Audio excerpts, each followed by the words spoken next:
Welcome to Manage This, the podcast by project managers for project managers. This is our every other week chance to meet and talk about the things that matter most to you as a professional project manager. What does it take to get started in the field, to get certified, and how do you survive? I'm your host, Nick Walker, and with me are our resident experts, Andy Crowe and Bill Yates. They've experienced the challenges, they've tasted the victories of project management, and they want to share their experience with you. And guys, we are fortunate once again to have a special guest in the studio today. Ellen Smith is an attorney with Holt & Ney in Atlanta. She deals with commercial real estate, wireless telecommunications, and land use. And her clients range from single individual member limited liability companies to nonprofit hospitals to Fortune 500 companies. Varied in her talents for sure. Ellen, thanks so much for being with us on Manage This. Thanks for having me. We are so looking forward to talking with you about our topic today, and that is negotiation. But before we get there, Andy and Bill, let's talk a little bit about the need for negotiation when it comes to project management. Andy? And Nick, I want to back up. You said we've tasted the victories of project management. Is that your phrase? That's my impression. Bill, is that your experience of your work in project management? It's such what I conjure up is more of a bitterness, like I'm thinking like the the most bitter coffee. dregs. Yeah. That coffee that's been sitting there. So it's all more day. the agony of defeat than the thrill of victory. Maybe. It's one of those. You remember the old saying that you have to have a strong stomach to see how the sausage is made, and Yes. And when you go back and sometimes see how a project gets done and see what it takes to get there, you better have a strong stomach and a strong sense of yourself. But no, I'm excited about this topic because it's this whole idea of negotiation. And the project manager is in such a difficult position. And this is what nobody really stops to think about. So you've got the organization, you've got this whole group of stakeholders, you've got senior management, you've got sponsors, users, customers, all of these people. And the way I think about it is sort of picture them in an inverted pyramid. So that's on the top side of the pyramid, this triangle pointing down with the tip pointing down. And then below you, you've got the team.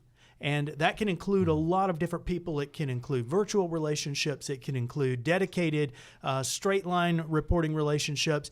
And the PM is stuck in the middle between those 2 points. So there's very sharp points. They can get very Yes, sharp. Very pointy. And so there's this idea that the project manager is constantly negotiating everything. All day, every day. That's really a lot of the job. At the heart of the job, you could call the person a project negotiator as opposed to a project manager. I mean, there are people who just tick off boxes and say, yes, complete, check, and we think about those as maybe a coordinator. Right. But in this case, a project manager has to go back in the kitchen and make the sausage, and it is tricky, and sometimes it's very ugly, and it's a lot of work. Yeah, there are third parties that they're having to rely on to provide valuable deliverables for this project. So they've got contracts perhaps with third parties. They're having to negotiate internally to get the resources they need to get it done. They're having to negotiate with the team. They get those resources on the team, and people have their own expectations, right? This is where I want to go in my career, or I don't want to do this on this project. Not just expectations, but their own agenda. Yeah. Absolutely. So, Ellen, that's why we're so glad you're here, because we're going to draw on your expertise. Give us just a little overview of some of the situations that you have encountered that require the skill of negotiation. Sure. So at commercial real estate, right? You think it's just dirt, but it's not. I mean, I'm working on a project now where the project team, there's a project manager. They're managing the client, which is a Fortune 500 company, which has its own expectations. They had to negotiate their own contract with that client. But then they have to put together the project to get something built on a piece of property. They had to negotiate to get the dirt bought. They had to get all of the equipment. They have to go through right now the permitting process. So negotiating with government officials, which is miserable in and of itself. But they also have a team of experts, right? They have their engineers, they have their architects, then they have to deal with lawyers on the outside. They don't just have to deal with the client's lawyer, they have to deal with the city's lawyer, they have to deal with the architect's lawyer and the engineer's lawyer and everyone else. Lawyers. And they really are stuck in the middle because at the end of the day, they have to get that deliverable to their client. but they have to keep everybody on the same page and make them happy. And whether you call it a negotiation, whether you think about the start of your day as a negotiation, that really is what they're doing from start to finish all day. So obviously, a project manager needs negotiating skills, but that's not necessarily something perhaps that most project managers are going to be trained in. Nick, that's a great point. We, Andy and I just, we're constantly surprising ourselves as we look at those that we train and those that use our materials, and just how closely we can relate to them, and that this is a skill that we had to learn on the job. We didn't really have training on negotiation in school. We may have learned some tools along the way, but this is really a on-the-job kind of thing. So we can definitely connect with our tribe in this area. We may have a lot of technical expertise. We may be great at coding, at testing. We may be a strong engineer, but suddenly I've moved into this position where I've got to manage and negotiate with those people on the team. Plus, to Andy's point, that pyramid above me that's very sharp and pointy and right on the top of my head, I've got to negotiate the expectations of sponsors, of customers, of my senior management. And I don't have training in it. And Bill, I want to suggest for a minute that we almost need to think about it a little bit differently as project managers, because traditionally we're trained to think about negotiation as the art of getting the best deal for your organization or for your side. And it's the idea of engineering the best deal you can for your group that you're representing. And some people do approach it that way. Project managers are going to get in trouble when they approach it that way. That's right. If you burn bridges along the way, you're going to be in big trouble. Right. You don't squeeze people down necessarily. I worked with a guy early in my career who was from Philadelphia, and he was just a Philly guy. He was classic in every sense of the word. And we love you, listeners in Philadelphia. But his idea was, I'm not winning if you're not losing. And he really seemed to believe that. That was his overarching goal for negotiating, was to squeeze people to make sure everybody knew who won, and it was him, and who lost, and that was you. Yeah, Ellen, what's one of the things that's unique for us with negotiations is we have to live in the mess that we create. So we, as project managers, the things that we negotiate, whether we're a part of scoping out a project on the front end or we're in the middle of it. I mean, we don't want to tick off our client. We don't want to tick off those that or the are vendor on the team. Yeah, not just the client. You don't want to tick off anybody. Right. You want everybody to be able to live with the outcome. That's right. And it occurs to me this is probably not necessarily intuitive either. So, Ellen, we're turning to you. How do we become master negotiators? Well, and I'll say this too. I think that top end of the pyramid is probably the ones that have gone to Harvard Business School or some other business school. They have their MBA, and they did take classes on negotiation. So as a project manager, as some of the ones underneath, you've gone to school, you've had the technical expertise, whether you're an engineer, what have you. You can put together the things that the client, customer, sponsor needs from a technical side. They are using their negotiating skills against you. Always. Wow. It's not because they can help themselves. It's because that's what they went to school for 9 times out of 10, right?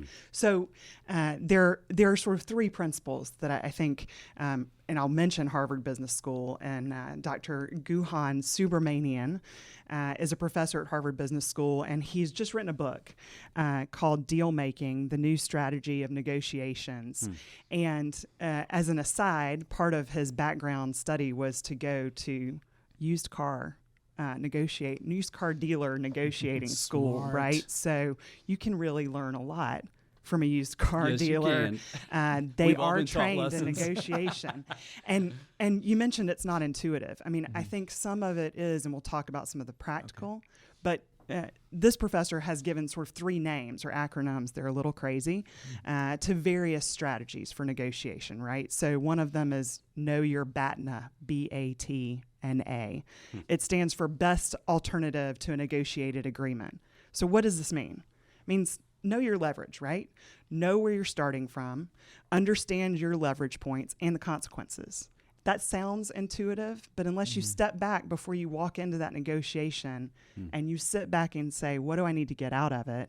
Know your BATNA. Know all the alternatives that you can live with, that your team can live with, whether you're trying to get a team member to come along. Bill, to your point earlier, if they have a different idea of what they might get out of this project, they want to be working on this project as opposed to another project, and you're trying to get them to work on the other project. I think part of that is knowing your team, knowing all of those alternatives. So that's one of his points, not to get us too deep into the theory there.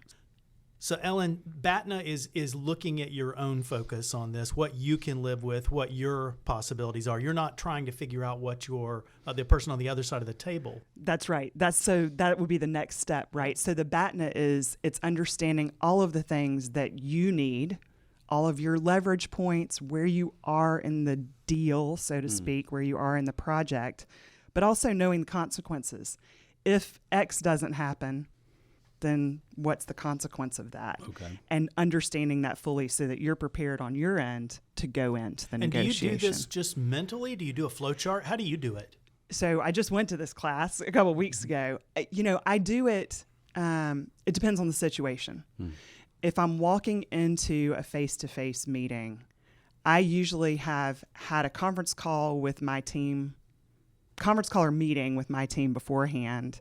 I do have a written checklist. Lawyers, everybody says like paper. We do, although some of us are trying to streamline it a little bit. I do usually have a few notes because I'm trying to think about what can I get out of this meeting? What do I need to get out of the meeting? What does my client want? What happens if it doesn't go my way? What are the top 3, say, alternatives? If this happens, it's like a chess game, right? What are my next 10 moves going to be? Right. Do I always have a list? No, because sometimes I get a call out of the blue and I'm thinking on my feet. But I think these are sort of best practices, I think. Good. So the second one is your ZOPA, ZOPA, Zone of Possible Agreements. Not Zika. Not Zopa. Zinka. Yeah, That's right. We're not talking about Brazil or the Olympics. But your ZOPA, right? This is all of the ranges of outcomes that you've already done when you did your BATNA, but it also includes what you think the other side, the other party, the other parties, if there's more than one, have to offer, what their leverage points are, what you think is the full range of outcomes for the meeting. So if they say X, I'm going to say Y to get to Z. Even more alphabet. Sort of like Venn diagrams, and these are circles, and you're looking for the intersection. That's right. The common area. Absolutely. So do you already have in your mind this is going to succeed, or is this somewhere along the way you sort of identify, okay, these are the hills to die on? So for me, part of my BATNA, and I don't call it BATNA, but part of my strategy is I want to manage my client's expectation. Mm-hmm. So if I'm giving them legal advice, look, 90% of legal advice is practical advice, right? In law school, they don't teach you really anything except one principle. There's no such thing as black and white. It's only shades of gray. That's what you learn sort of as a liberal arts education law school degree. UGA would maybe say differently, but I'm a proud alum. It was fine experience. But you don't come out with this negotiating formal business school acronymed layout. What you do come out with is you should manage your client's expectation to say, here's the range of possibilities. Here's one we hope for. If this happens, you're going to jail, or not really, that's not my realm, but there are worst case consequences. Yeah. So before you walk into negotiation, I think we can talk a little bit later about practical. Some things are better face to face, right? And so some negotiations are going to be way better face to face than over the phone, on email without question. You don't want to negotiate, I think, on email. But I think you have to be able to walk into that negotiation having that range of outcomes, that ZOPA, so that your client is prepared. And if you're a project manager, so your team is prepared, right? These are the various things that we can hope to get out. From a project management standpoint, this is what we need. I like it. And what I like about this, Ellen, is this helps me as a project manager think about what steps can I take before the negotiation so that I can take my fear and put it to the side and start to think about what are the things that I want. what are my outcomes that I'm comfortable with? Those are excellent. So I like that. I think for a project manager, anything that helps me reduce risk and reduce fear is good. And you know, Ellen, as project managers, we default to face-to-face communication wherever possible. There's so many things that you pick up in those things, expressions that can get lost in email. Everybody's read an email before and gotten really heated, and maybe you've gone through that escalation over email, and then what happens? They either pick up the phone or they sit down face-to-face and work it out. So face-to-face is generally very favored in the project management community. But what strikes me, Ellen, is that there really is a lot of preparation beforehand. You don't just jump right into this. You're really doing a lot of prep work here. You are. I mean, I think, look, you've already got the expertise, right, on the professional level for the project manager. You've already gotten all of the education, all of that. So have all of your team members, right? Assuming you've hired the right team members for the project, they have the technical expertise. That part of their homework is done. It is stepping back to do just what you said. Think about how you're going to put forth the project. Look, how you're going to win the project, how you're going to make the client happy, but also how you're going to keep your team on board.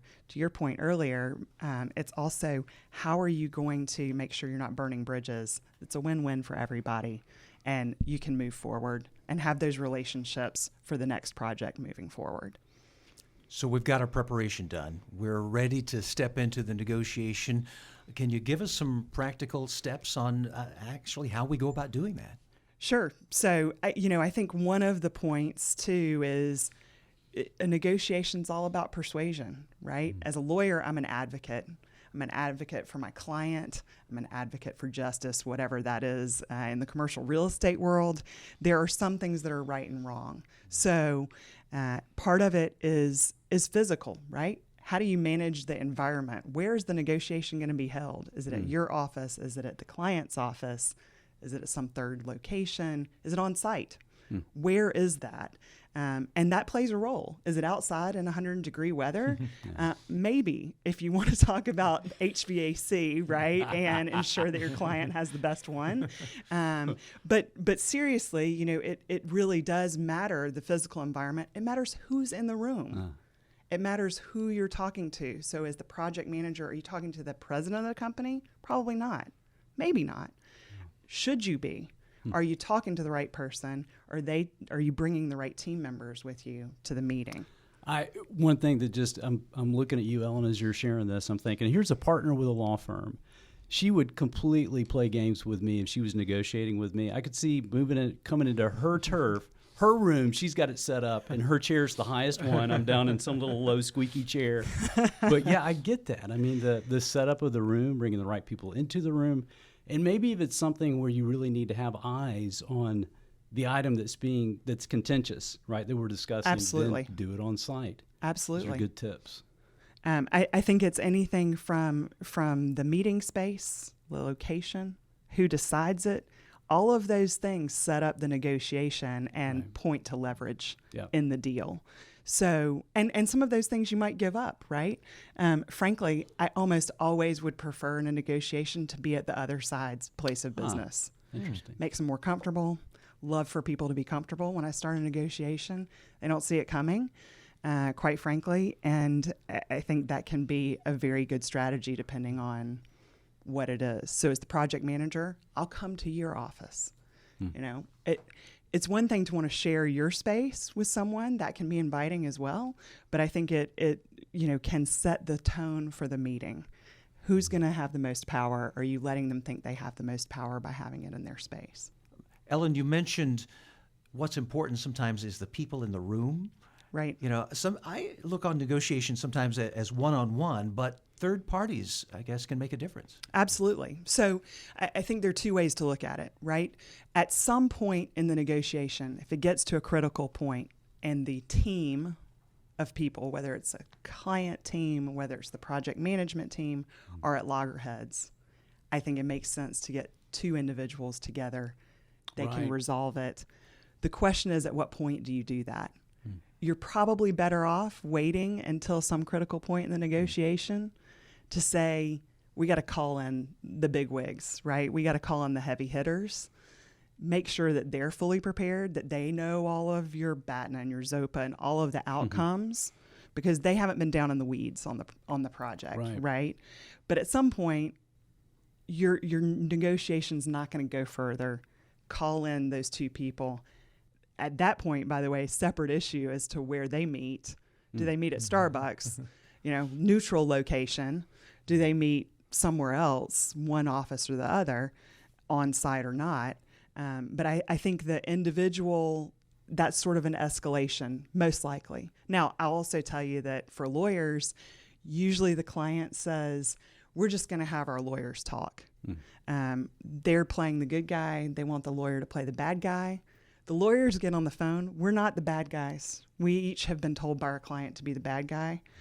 Usually we can come to some agreement, by the way. So kind of an interesting little twist or nuance there.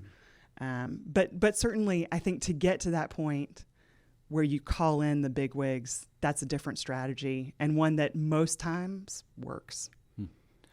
But in the beginning, do we have to assume that there is going to be some sort of agreement? Do we actually come to it saying, okay, we are going to agree on something here? Right. So I think you're in that meeting, right? Everyone's called a meeting and there's an issue to be resolved or negotiated.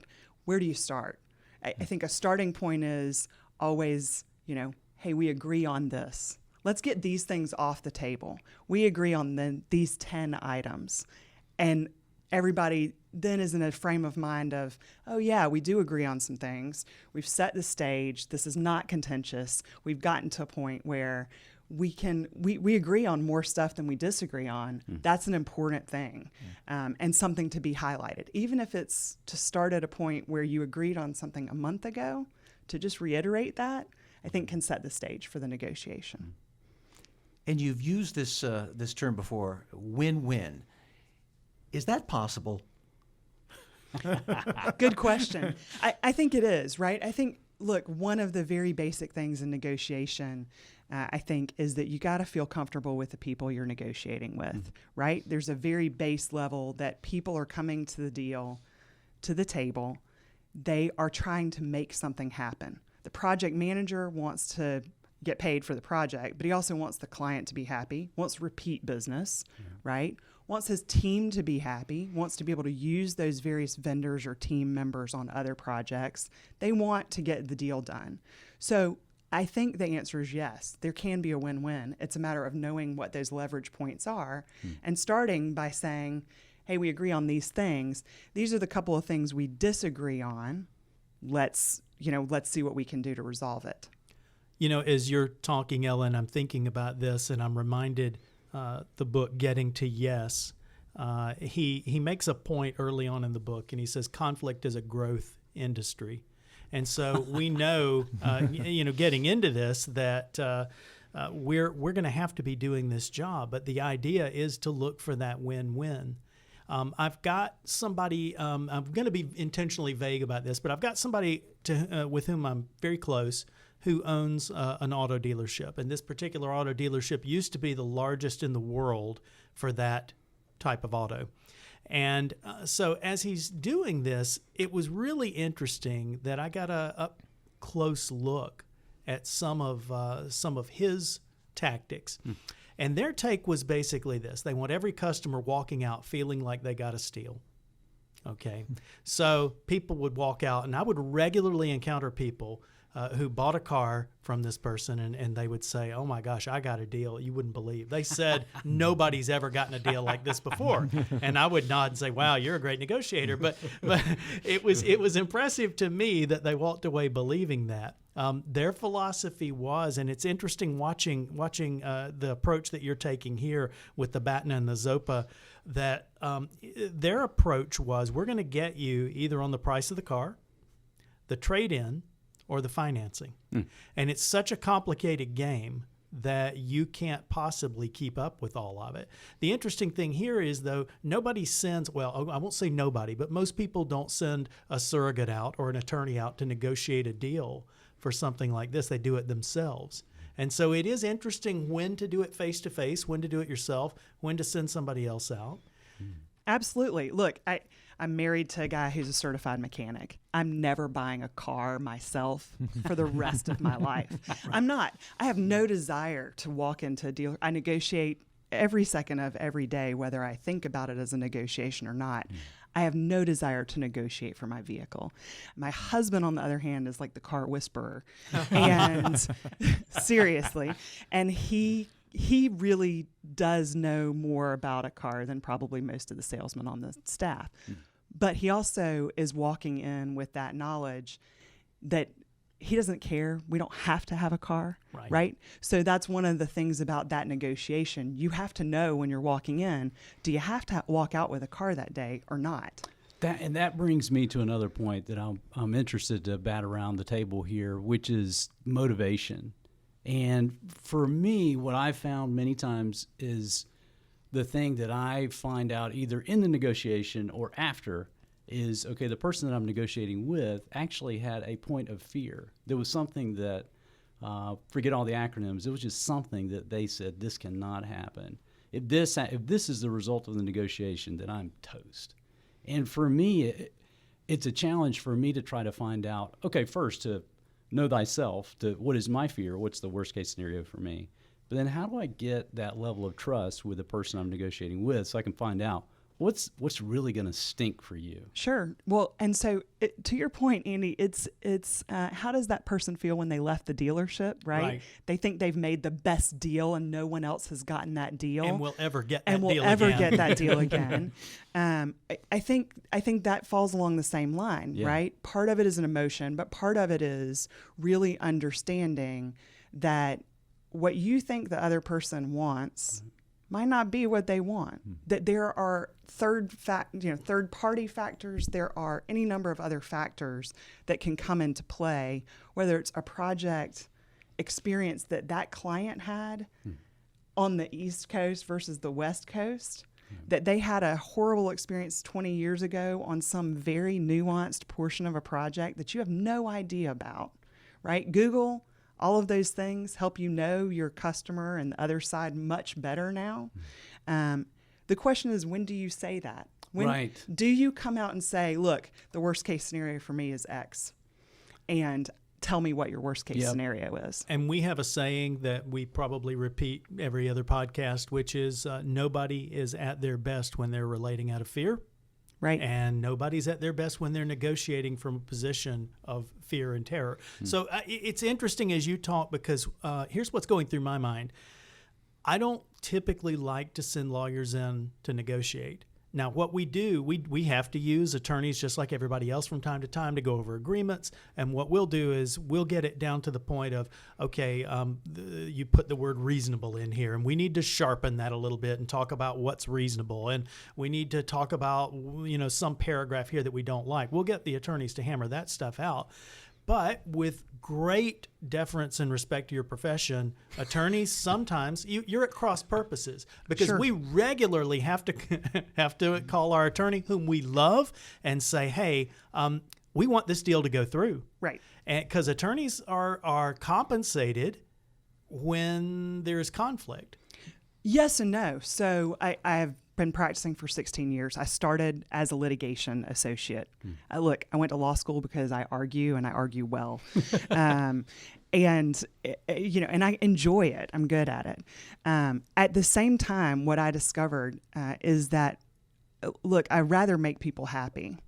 In litigation, true litigators love what they do. They love the fight. They love the thought process. They really do. I have some who are predators. partners. They are. And yes, they get compensated for the fight. I say I've gone from the dark side to the light side. I still litigate for clients that I like, or issues that I think are interesting, or to really win, because let's face it, I like to win when I'm right. And that's one thing. But really, my job is to get a deal done. My job is to make sure that my client has gotten the deal that they want with the least risk possible. And that risk can be a business risk. That risk can be a legal risk. I'm a counselor, more so than a litigator. And that is where the negotiation comes in. Ellen, you and I are friends, and I know you've got emotions just like a normal human, even though you are an attorney. So give us They might be advice. heightened because of that. Yeah, that's right. Give us advice as project managers. There are times that we're involved in negotiations and things get heated. We have differences of opinion and we get really ticked off at the other Absolutely. party. So what advice do you have for us how do we get that under control? What are some tips, techniques that we can use to get manage over it? that? You know, I think, look, you have to know when to walk out of the room, right? So if you're in that face-to-face meeting, you have to know when to say, guys, respect where you're coming from. We obviously disagree and we need to leave. I was just in a meeting 3 or 4 weeks ago, government sort of side of things, that was going to stop my client's business entirely in this particular jurisdiction. Not just stop it, make them take down things they had built. And we got there to the meeting. One side is sitting on one side of the 8-person, table. One side is sitting on the other side. By the way, if you talk about physical space, is that the right way to set up the room? No. We would have been much better off had the city agreed to meet us on site to really see the physical impact of what my client had built with a building permit that the city had issued. But we were there to try to resolve the matter. That was what we went into the room with. The city was not so much there to try and resolve the matter, but to stop my client. And about 3 minutes in, we said, it was clear that the city attorney had this feeling. And I said, look, we're not looking to waste everybody's time. If your answer is there is no solution and there's no creative approach that we can all come to, we don't want to waste your time. We'll get up and leave. I have said that maybe 3 times in 16 years. Wow. But knowing when to leave and managing that emotion, I think, is a key thing. Sometimes you get to the point, right, where the emotion is going to take over the negotiation. You're much better off just leaving, taking a step back. Sometimes that emotion, though, I think can be good. I think it can impress upon the other side that you're serious, that where you're coming from is a place where you really feel strongly about whatever the issue is, and that they should listen to you. Right. So I think emotion can be used both ways. I think it's got to be strategic, though, and you have to recognize, look, principles are expensive, and emotion can cost. So know when to use it and not to. That's a hard line. That's a great quote. Principles are expensive and emotion can cost. I like that. It is. I mean, I have clients who call me all the time, can they do this? Can someone do this? Anybody with $100 can sue you. For me, by the way, it's free. I can sue anybody I want to. That's what I went to law school for. So that said, that is not the goal at the end of the day for most people, right? It's a blunt instrument. Right. Litigation's a blunt instrument. It is. But look, I think it all goes back to know where you're coming from, know what you want, know the cards that you can play, and know when to play them, whether it's out of emotion or not. And hopefully there will be areas where both parties are flexible. And it's obviously important to know what those are. It is. And it sort of goes back, Bill, to your question about fear. How do you understand the fear that you have and that the other side has? Right. And how do you deal with it? I think you've got to be flexible enough at some point to say, what are you worried about? To the other side. I'm not understanding. Here's what I hear you telling me, right? You can mirror some of their comments back. You can mirror their body language. If they're angry and sitting at the table with both fists out, get both fists out and do the same thing. But I think it's fair at some point in the discussion to take an active listening role and to say, what are you worried about? Tell me your worst consequence. Now, they may or may not. If you're dealing in good faith, they should. But I think that's an important thing. I've dealt with people before, and I've worked with people before who have a style of negotiation that I refer to as loss unacceptable. And they simply can't come out on any losing side on any point. They have to win comprehensively, kind of an Alexander the Great type conquest of land. And that can get you in a lot of trouble. It goes back to your point that principles are expensive. Right. There's another thing I'm thinking about too with this, Ellen, which is many times the negotiation when we're all sitting around that table, whether it's round or square, there's several parties involved. And I may have maybe there's a counterpart on the other side of this that I feel like I've got the best connection with. and I'll try to have a meeting with that person face to face off site, where it's not he or she's not worried about people seeing, oh, he's over there fraternizing with the enemy kind of thing. We're able to have a conversation off the record before we're on the record, and then I can ask those questions and try to get to what is your point of fear, what's going to make you look good, what's going to make you look bad before we're all around the table. Absolutely. I think that kind of face-to-face, one-on-one can happen both before and after. Right? So when we're talking about preparation, that can happen before. I think that after you've left the table, you didn't resolve everything. You might have resolved 5 of the points, but there's still 2 big ones that you've left on the table. I think that it's a follow-up with that same person. Right. Or someone else in the room you've noticed has struck a relationship. This engineer has got a relationship with this engineer, and they agree that there's a technical solution to whatever the issue is. Let them, with that expertise, go for it. Let them figure out that solution and work it into the project that way. I think you have to support your team. It's a hard thing to do. Right. But I also think you have to make the client happy. To the point about the pyramids, it's a pointy predicament to be in, for sure.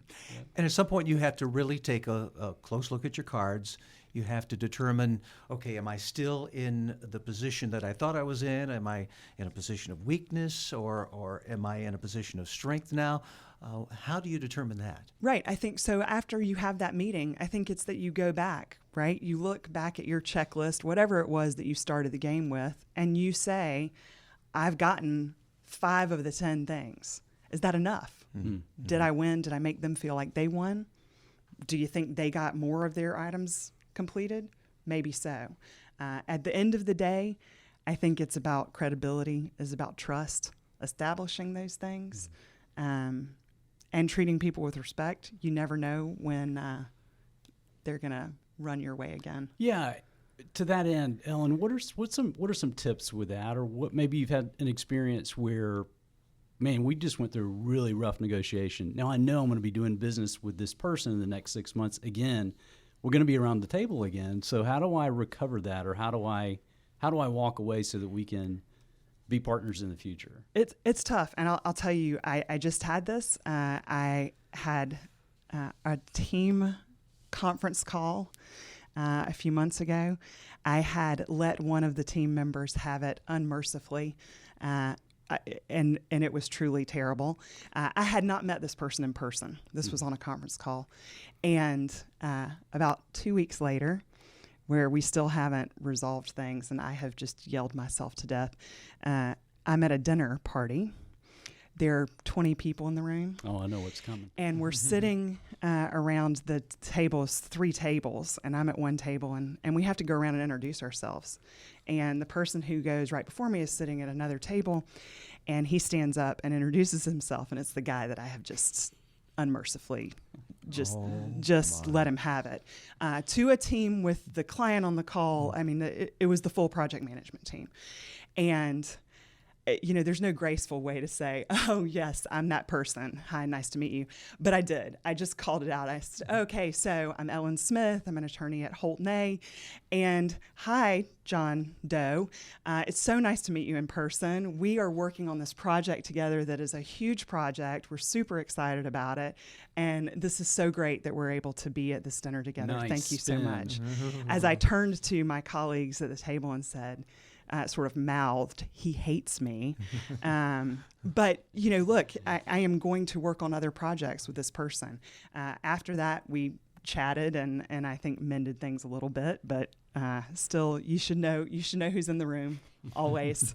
There's for sure. a scene in a rather artsy movie called Dumb and Dumber. Yes. Where Jim Carrey I know it well. manages to he's fighting another gentleman in a restaurant, and he rips the guy's heart out, puts it in a doggy bag, folds it up, and then kindly hands it back to the guy. Yes. So there is this idea here that, you need to make amends once it's all over. You do, and I'm still working on that. It's the art of being graceful, I think. And look, there are 2 things I think you have to know in a negotiation when it's done. Right. You also you want to win. You want to get all of those things. You will not win all of them. So At some point, it's knowing when to say, I'm done. Thank you, gracefully. Look forward to the next project, but we can't go further. And that's a hard thing, but separate topic for another day, probably. I tend to stick with things longer than I should and tend to keep trying and keep trying and keep trying. I think it's human nature, right? But at some point, you're doing more damage than good by continuing. So bottom line, you really need to treat people with respect through the negotiation process and even at the bitter end. I think so, without question. So are there any other tips you would give us if the negotiation fails or if it's not going where you want it to go? Last resort? Call your lawyer. Ellen, thank you so much for joining us. Thanks for being with us and giving us and our listeners the benefit of your experience. As a token of our appreciation, we have a special gift for all our guests. That Manage This mug sitting there in front of you is yours to keep. Fantastic. And we just appreciate that. You know, we get the benefit of your experience. You get a mug. Talk about win-win. Right? Absolutely. I think it's successful negotiation all around. Ellen, thank you again. Andy Crowe, Bill Yates, as always, thank you for sharing your expertise. It's probably a good time to remind our listeners that if you are certified as a project manager, you can earn PDUs just by listening to this episode or any episode of the Manage This podcast. Hey, how cool is that? Earn PDUs during your commute, cutting the grass, working out at the gym. 0.5 PDUs for each podcast. That's it for us here on Manage This. We hope you'll tune back in on September 20th for our next podcast. In the meantime, you can visit us at velociteach.com/managethis to subscribe to this podcast, to see a transcript of the show, or to contact us. And tweet us at manage_this if you have a quick comment for us or a question for our experts about project management certifications. We'd love to hear from you. That's it for this episode. Talk to you again soon. In the meantime, keep calm and manage this.